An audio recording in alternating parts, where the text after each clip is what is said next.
کے قبض و اختیار میں، دونوں جہاں کی نعمتیں ہیں آپ کے قبض و اختیار میں. یہ میرے نبی کا اختیار نہیں تو اور کیا ہے. اللہ کے رسول کے بارگاہ میں ایک شخص آیا اور کہنے لگا یا رسول اللہ میں مسلمان ہونا چاہتا ہوں، اسلام کے دامن سے وابستہ ہونا چاہتا ہوں. یا رسول اللہ کلمہ پڑھا کر اسلام میں داخل کر لیجیے، لیکن یا رسول اللہ میری ایک شرط یہ ہے کہ 5 وقتوں میں سے 2 وقت کی نماز پڑھوں گا، 3 وقت کی نہیں پڑھوں گا. وہ شخص کہنے لگا یا رسول اللہ اسلام بھی قبول کروں گا، مسلمان ہو جاؤں گا، لیکن یا رسول اللہ 5 وقتوں میں سے 2 وقت کی نماز پڑھوں گا.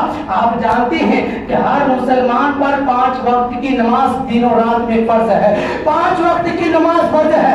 اگر کوئی انسان جان بوجھ کر 1 وقت کی بھی نماز چھوڑے گویا کہ وہ گناہ کبیرہ کا مستحق ہوا، مستحق عذاب نار ہوا، اللہ کا نافرمان بندہ ہوا.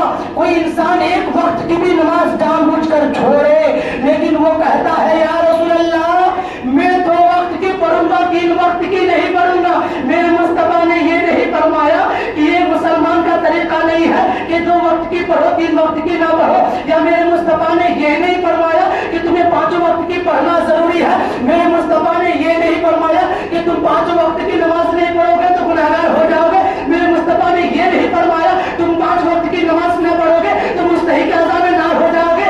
بلکہ میرے مصطفیٰ نے فرمایا چل ٹھیک ہے اسلام تو قبول کر لے، 3 وقت کی نماز میں تیرے لیے معاف کرتا ہوں، 2 وقت کی نماز تو پڑھ لیا کر. یہ نبی کا اختیار نہیں تو کیا ہے. قیامت تک کے لیے مسلمانوں پر 5 وقتوں کی نماز فرض ہے، لیکن میرے مصطفیٰ نے اس خاص انسان کے لیے 2 وقت کی نماز کو فرض رکھا، 3 وقت کی نماز کو معاف کر دیا.